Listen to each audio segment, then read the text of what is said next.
let me ask you this. So Modine is insinuating that we're still the Jets, even though, hold on, even though we have a new head coach and a new GM, and pretty much everybody on the roster is different besides Quinnen since the last regime.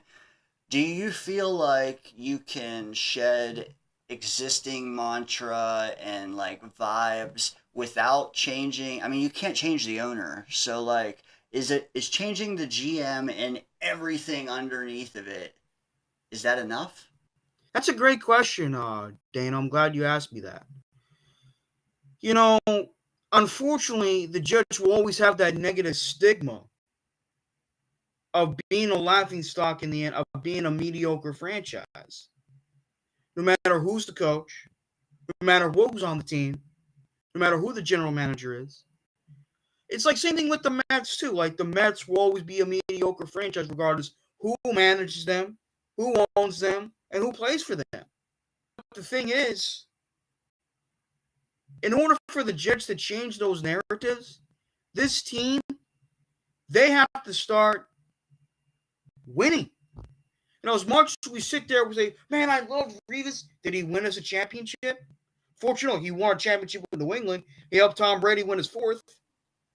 The same old Jets too. I don't think they go get Aaron Rodgers last spring. I think that they settle for something else or they ride Zach Wilson. And then guess what? This past April, they're drafting a quarterback to put around this team.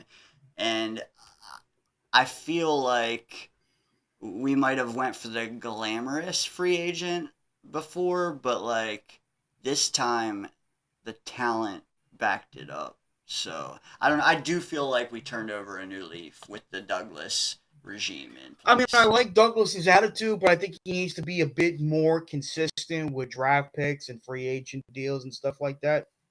If they win their second Super Bowl, I think people will start to think differently.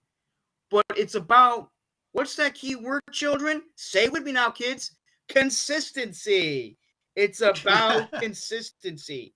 It's about showing that you're competitive year in and year out. I mean, look at the Steelers with Mike Tomlin. Even though they haven't always made the playoffs, they've been competitive year in and year out. I mean, last with crappy quarterback play.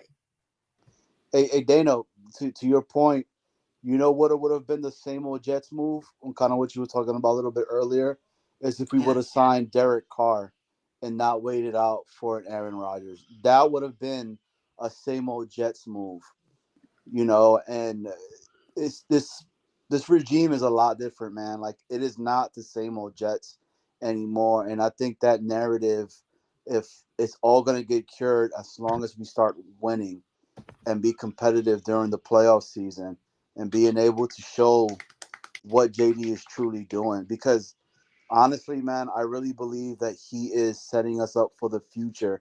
Let's just say he gets fired next year. The pieces that he's implemented and put in, another GM could pick it up and continue to keep rocking with the same torch. If that makes any sense of what I just said. It does. I mean, I felt like we were shedding that mantra even before Rogers. I don't know if maybe I was ahead of it, but like did that 2022 draft real and then when they actually get out there and play, they're all fantastic and then two of them win year of the year awards.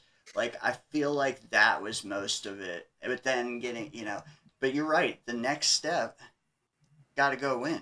Hey, okay, you can say that that wasn't a same old Jets move, but then we still had the same old Jets luck with Aaron blowing his Achilles out in 4 plays. So true, So dude. eventually we got to shed that too. I don't know how we go about doing all that. Maybe we need to start burning sage around our houses and stuff during football games, and Or I don't praying. know.